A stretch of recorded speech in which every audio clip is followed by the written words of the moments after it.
à l'école Jules Verne. Les enfants sont là pour Grandir. Grandir dans la connaissance, grandir dans l'amitié et grandir dans son pays.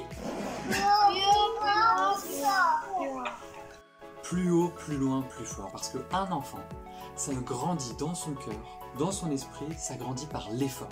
Bravo pour les efforts que vous avez faits chez vous à la maison, pour les efforts que vous avez faits devant votre écran d'ordinateur en confinement cette semaine.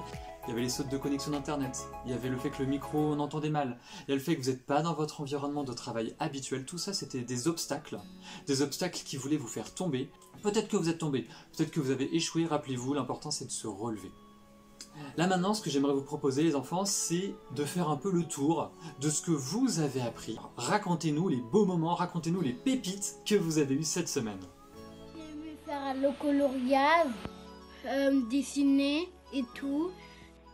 Ma pépite de leçon, c'est quand on a fait la première récréation. Comme la maîtresse nous dit toujours de travailler une table de multiplication, j'ai appris que 9 fois 8 ça fait 72. Et comme à l'école on dit chaque soir on dit notre pépite, ma pépite c'est le dernier jour avant les vacances. J'ai aimé faire travailler. Cette semaine, j'ai appris à faire des problèmes de fraction et ma pépite de la journée, c'est le service conférence. Et je souhaite de bonnes vacances à tout le monde. C'est quand Madame Cécile m'a appelé, j'ai aimé à faire les calculs. J'ai appris à bien travailler avec la maîtresse. Que la maîtresse m'a donné des devoirs un petit peu difficiles et très faciles. Et ma pépite, c'est que j'ai sorti dehors avec mon grand frère et mon petit frère et on s'est amusé au jeu bleu. Nous sommes le 9 avril. J'ai aussi appris à compter plus que 100. Ma pépite, c'est quand les ordinateurs n'ont plus bugué et qui marchaient très bien. Et ce que j'ai appris, c'est que amer, c'était le contraire de sucré. Bonjour à tous, aujourd'hui je vais vous dire ma pépite et ce que j'ai appris aujourd'hui. Aujourd'hui j'ai appris à faire des soustractions avec 3 chiffres. Et mes 2 pépites, j'ai eu mon frère au téléphone et j'ai été voir ma mamie chat qui travaille, qui venait à l'origine avant, à l'école. Au revoir tout le monde, bonnes vacances. Et j'ai aimé faire bien lire. Alors moi j'ai appris cette semaine, de mardi à aujourd'hui, l'ensemble des drapeaux du monde, voilà, avec monsieur le directeur. Donc je peux vous dire que j'ai beaucoup travaillé parce que j'avais beaucoup de mal, voilà, donc c'est vraiment quelque chose dont je suis fière. Et ma pépite, c'était de voir la classe de Madame Axel ce matin en visio, ça m'a fait très plaisir parce que vous me manquez tous énormément, voilà, et j'ai hâte de vous revoir. Passez des bonnes vacances et j'espère à la rentrée. Et j'aime bien faire colorier. Au revoir. C'est extrêmement important tout ce que vous venez de dire. De vous rappeler de toutes les belles choses que vous avez apprises. C'est ça qui vous fait grandir dans votre esprit. Maintenant, j'aimerais vous raconter une histoire. Je vais vous raconter une histoire qui a pour héros un empereur français. Il s'agit de Napoléon Bonaparte. Napoléon Bonaparte est né en 1769. Vous pouvez le voir ici sur la frise d'histoire de la classe de Madame Axel. Et, au moment de la Révolution française, il avait 20 ans. Il a eu d'abord une carrière militaire. Il a été le général des armées françaises après la Révolution française. Puis, il a pris le pouvoir et il a fait de la France un empire. Par ses batailles, il a réussi à vaincre tous les ennemis de la France de cette époque. L'Italie, la Pologne, l'Espagne, l'Allemagne, même l'Égypte. Et l'Empire français s'étendait sur presque toute l'Europe. Regardez la carte. La France actuelle est là, et tout ce qui était en bleu était dans l'Empire français. À chaque victoire, le drapeau bleu, blanc, rouge flottait sur les champs de bataille. Et sous le règne de Napoléon, la France a connu une époque très très glorieuse dans le monde entier. Vous savez, c'est Napoléon qui a créé les départements français. Il a créé les lycées, il a aussi créé la médaille de la Légion d'honneur. Il voulait récompenser tous ceux qui ont donné le meilleur de soi-même pour grandir et pour faire grandir leur pays. Un jour, Napoléon descend de son trône d'empereur et il décide de visiter un des lycées qu'il a créé. Il entre dans le lycée de la Légion d'honneur, il salue le directeur, il salue tous les professeurs et il félicite les élèves méritants.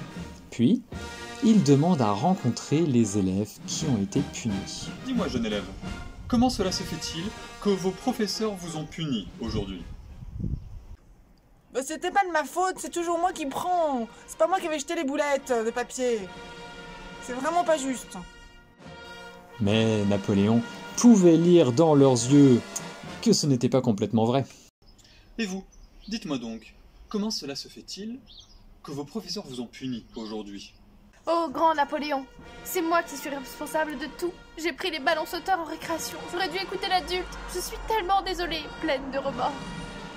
Cette fois-ci, l'empereur est surpris. Professeur, je vous demande d'enlever la punition de cet élève sur le champ. Oui, rendez-lui ses libertés. Il ne faudrait pas qu'il tire vers le bas tous les autres pauvres petits innocents que j'ai vus. Bien sûr, Napoléon est malin. Les autres élèves punis ne sont pas vraiment innocents. Cette petite anecdote que je vous ai racontée sur Napoléon, en fait cette légende elle s'est passée dans une prison, pas dans une école, comme vous l'avez vu là avec des élèves, dans une prison avec des prisonniers. Et les prisonniers ne reconnaissaient pas leur faute. Ils disaient c'est la faute des autres, c'est pas la mienne. Il n'y en a qu'un seul qui savait qu'il était coupable. Et c'est cette personne qui l'a demandé à faire libérer. Pourquoi ? Parce que cette personne, elle a commencé par réfléchir à qu'est-ce que j'ai fait de mal. Parce que quand il y a un problème, quand il y a une tension, quand il y a quelque chose, un nœud dans notre cœur, souvent, c'est un peu la faute de l'autre, et souvent c'est un petit peu notre faute aussi. Et la première étape pour pouvoir grandir, c'est d'abord de voir, moi, comment j'aurais pu faire mieux. Et si vous restez juste à dire, c'est pas moi, c'est pas ma faute, c'est les autres, moi je n'ai rien fait, vous ne grandirez pas, parce que vous attendrez que ce soit les autres qui changent. La seule personne que vous pouvez changer, c'est vous-même. Désormais, il va être temps de mettre à l'honneur des élèves qui se sont particulièrement appliqués dans leur travail pendant ce confinement. J'ai écouté vos enseignantes, j'ai aussi regardé le chat des conversations sur les visioconférences pour voir qui était au travail ou pas. Alors du coup, je laisse la parole aux enseignantes pour qu'elles félicitent ces élèves. Chers élèves, après cette semaine bien particulière, vous avez tous donné le meilleur de vous-même. Il m'est temps de choisir l'élève méritant de notre classe. Cette semaine, pour son bon esprit, son soutien, son travail appliqué et surtout pour ses encouragements à certains élèves pour rester concentrés, diriger cœurs et âmes dans la direction du travail bien fait et bien accompli, j'appelle au drapeau aujourd'hui Kaivina. Félicitations à vous pour votre travail pour vous, pour votre bienveillance auprès des élèves de votre classe et pour tout ce que vous offrez par vos sourires et ce que vous êtes, qui vous êtes parmi nous. Et bonnes vacances à tous. Bravo. Chers parents, chers élèves, bonsoir. C'est l'heure du rassemblement. Je tiens à vous remercier, vous les parents, pour votre présence auprès de votre enfant. Vous les enfants, les élèves de la classe de grande section CP, je vous félicite. Ce n'est pas facile de travailler à distance, mais pour la plupart, vous avez fait l'effort de vous accrocher jusqu'au bout, malgré les distractions qui vous entouraient. Oui, plusieurs pourraient être mis à l'honneur pour le drapeau, mais je vais appeler plus particulièrement Jian. Oui, Jian, je vous félicite pour pour votre joie, votre sourire, votre persévérance de chaque jour. Vous avez maintenu tout au long de la semaine votre attention, votre application en travaillant avec le sourire. Vous êtes un bel exemple pour tous vos camarades.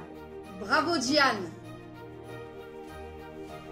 Kevina, Gian, cette semaine, vous êtes de vrais modèles pour notre école. Et pour ça, je suis très fier de vous et vos parents sont aussi extrêmement fiers de vous. Alors, pour Kevina et pour Gian, on peut dire...